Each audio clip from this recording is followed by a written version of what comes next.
All right. The Oscars are coming up, and of course, you know, Mr. Maddox here watches movies. That's his guilty pleasure, I suppose. Not guilty, just pleasure. Unguilty pleasure.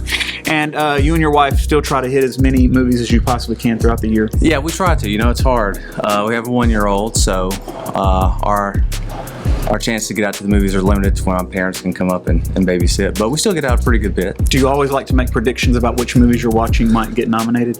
Oh yeah, I mean, you kind of know. I mean, we read a lot of stuff and listen to a lot of podcasts, so we kind of know. But it's always fun. It's like, oh, because when it's early in the year, you think, oh, that might be, but you never really know. So, but yeah, we try to make predictions. All right, this is the 96th Academy Awards, which are going to be held on Sunday, March 10th. Actor in leading role, best actor in leading role. Now, I have a couple of predictions here, but Bradley Cooper studied for 6 years. That's right. To portray Leonard Bernstein for the leading role. Now, 6 years. It's a lot. Did you watch the movie? I only saw a little of it. We watched it, yeah. This one was easy because it was a Netflix movie. So Right. It came out to streamers. We booted it up, watched it one night. Didn't love it. Thought Bradley was really good. You know, he directed the movie too. Right. So that was pretty fun. He was really good in it. The movie, not so good. So. And that's the thing. Like, you gotta hit a home run if you want to take one of these home. Well, it would seem you're supposed to hit a home run if you take these home. Rustin, I haven't seen that movie. I'll be totally honest. I did see The Holdovers. You told me to watch The Holdovers. You told me that it would be a great little movie, What'd you think? I was okay with it. It was an okay movie to me. My wife said, "I need you to tell Mr. Maddox that he wasted 2.5 hours of my life." Oh my God. If you don't like the holdovers, I don't know. Well, first of all, it says it's the genre for Holdovers says comedy. There's nothing funny in that movie other than he's just an awful person. That is a misgenre for sure. To be stuck with for Christmas holidays. Yeah. So, it was an okay ending. I'll say that for some of these types of films that are typically like it was actually it ended well. For an Oscar movie, though, it's like as likable as it gets. Yes, and I can definitely see where it was nominated, especially in the screenwriting itself. I think the story was well done. So that's one of my picks actually for screen. Yeah. But Jeffrey Wright, American Fiction. I've only seen a portion of this movie. So I'm halfway through it. It is a great movie. It is so good. It truly is a comedy. Like hilarious. And he is an awesome actor, by the way. He's so good. He needs more leading roles. It's a movie based on a book from like 2001. And if you haven't seen this one, you should go check it out. But it's kind of hard to get to. We had to go to Collierville to watch it. But oh my gosh, it is so funny. And it's a story that's relevant today, as you know, anytime really. But gosh, it's funny. And the whole setup of the story, we don't want to ruin it for you, but the whole setup of the story is just he is basically sick of a genre of writing, and so he goes hard into it basically as satire to make fun of it, and everybody takes it seriously. So, and I've loved him ever since the Bond movies. Actually, he was he was in the Bond movies, and that was when I really stood up and sort of took notice of him as an actor. And everything I've seen him in, he has done a remarkable job. So, and that director, Cord Jefferson, that's his first movie. So that's one to look out for in the future too. So interesting. And then of course, Oppenheimer, Cillian Murphy. He'll probably get it. And I really would rather Jeffrey honestly get it, but I think that'll be a long shot. I think that'll be a long shot for him. It's an exciting race because you've got Giamatti and then Wright and Murphy. I think it's a front runner, but you could see any of those people winning.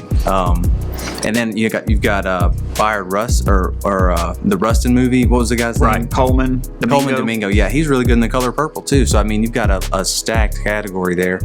But I think ultimately it comes down to Giamatti or Murphy.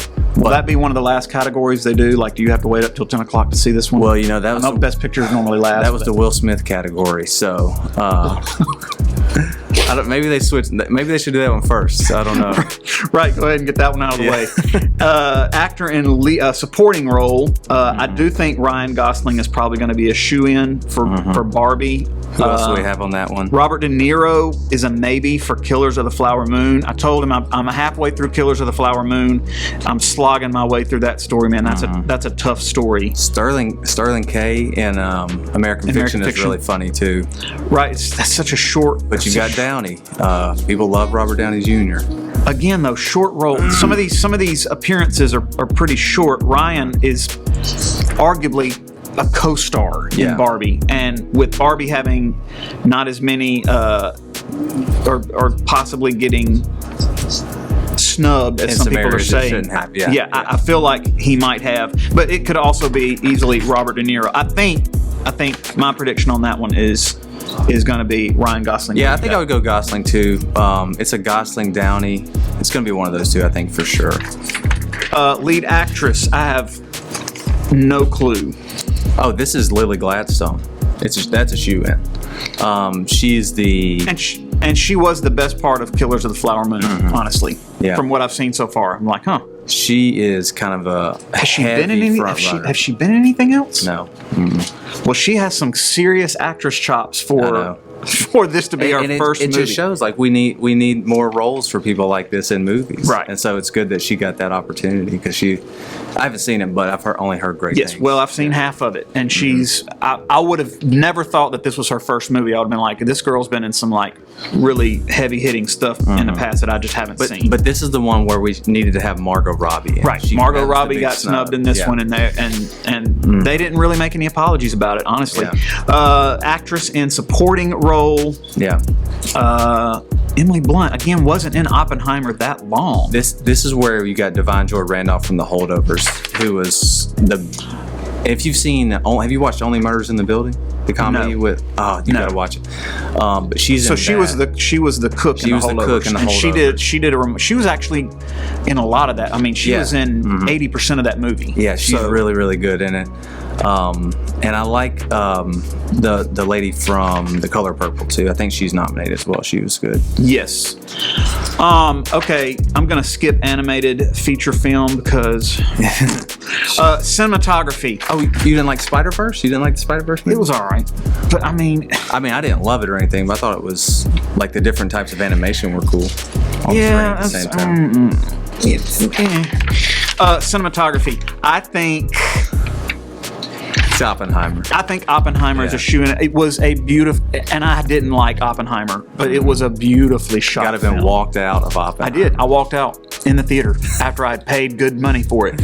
I think it's a shoe-in. Killers of a Flower Moon was also beautifully shot. The few scenes of Maestro that I could make it through were amazing.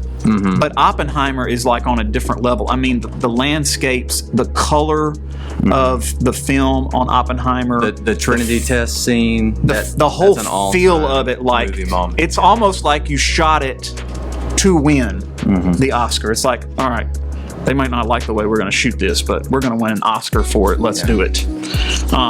Costume design.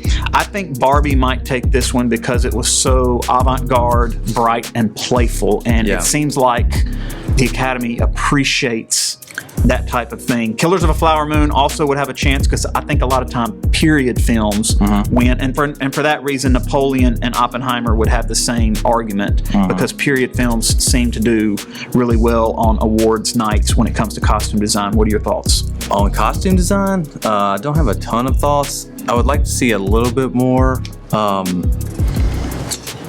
What's the movie? I thought the Guardians 3 movie should have been in this one. I thought they had some fun costumes, but I'd like to see Barbie win some things, so I pick Barbie on this one. Yeah, I think this might be one that they can let Barbie win because they're gonna be in. Let's be honest. If Barbie comes out with nothing, they're going to be in trouble. And I said last year that Top Gun should have been up there, and they didn't give Top Gun nothing. I'm with you. Directing. It's only between two movies for me, and I thought about this one a lot. I think either Killers of the Flower Moon or Oppenheimer will take director. I agree with you. I would go Oppenheimer just because it's kind of like a behemoth with everything. So I think it's going to walk away with a lot of stuff. And has Chris Nolan won for directing before? I don't know if he has. You'd know that better than me. He needs to have one. He needs one. You would know that way better than me. I like Chris Nolan. Documentary feature, we're skipping. Yeah. All right, the one everybody wants to know. Best pictures. Now, I had a question for you on this one. Okay. There's 10 nominees. Do they allow more nominees for Best Picture? Okay, so take you back. Speaking of Chris Nolan, what year did The Dark Knight come out? Was that 07, 08? That was a while ago. So 07, 08, Dark Knight, beloved movie, right? You like The Dark Knight? Yeah, it was a piece of art, for sure. Everyone liked it, like beloved movie. So come around to the Oscars, they only have 5 nominees, and guess what doesn't make it? They don't have room for it, right? Which you can kind of understand because it's a popcorn movie. Right. It's not really just it's typical Oscar movie. Just like we say Top Gun. It's there like, was so much pushback because of that the next year they opened it up to 10 nominees. So I guess for the last, what would that be, 15 or so years, we've had 10 nominees in Best Picture. So you can have room for like your Barbies and your well, that does make some sense. And I somehow did not get all of the nominees on here. I completely. Do you have that on your phone? That's all. That's him. I think I've got them right here. Let's see. Select a category. I got the wrong sheet. Best Picture. Here we go. Ethan will have to cut this part. So you've got American Fiction, Anatomy of a Fall, Barbie, Holdovers, Killers, Maestro, Oppenheimer, Past Lives, Poor Things, Zone of Interest. I've seen 6 of the 10, which is pretty good. Right. I think I've seen 5 of them, which is way better for me than normal. A few of them I probably just won't watch, like the Zone of Interest. That one's about a family who lives outside of Auschwitz. And so I think I'm just going to say I'm good on that one. Right. Because it's foreign language and it looks pretty heavy. I mentioned in here earlier, I think The Holdovers will actually win for the best screenplay. I don't know why I think that, but I think they'll give the screenplay to Holdovers, and I think they'll give Best Picture to Oppenheimer. That's my prediction. That's a pretty safe prediction. If there were odds on it, that would probably be it. I'd probably also go Oppenheimer, just if I was actually putting money on it. I think Oppenheimer's the safest bet. Oppenheimer's strange because it was a popcorn film, but it also wasn't. It got way more interest in the public's eye than most movies of that style normally would. And at the same time, it was shot, written, and directed in a very Oscar-esque manner. Yeah, and it came out the same day as Barbie. That was like the movie phenomenon of the last. I almost think if they don't give Best Picture to Oppenheimer, everybody's just going to revolt and throw their dinner at the stage. The only other probabilities would be those foreign European movies, Anatomy of a Fall and Zone of Interest. And so we could see, like, if we start seeing those win some awards, it could be like, okay, we may be in for a little surprise here. But that would be kind of boring. And everybody would be like, well, there the Oscars go again, picking a film that 2% of the population have even watched. So yeah, I think that would be it. I think some people will probably feel like Killers of a Flower Moon got snubbed on Best Picture. I don't. It was an okay movie, but so far, but it's not. From what I've seen, from what I've heard, it's an important movie. Yes, well done. And it's a tough movie to watch because the subject matter is a hard subject. It really is, and I'm not going to ruin it for you by understanding, but. If you watch any of the trailer, you can pretty much for yourself get what type of film it's going to be. And it's like, no joke, 4 hours, isn't it? Yeah, it's really, really long. Way too long. I'm biting it off 20 and 30 minutes at a time. I'm halfway through. So anyway, all right. Well, we will get back with you once the Oscars have happened, again, March 10th, and we will see how our predictions went. All right. Go see Past Lives.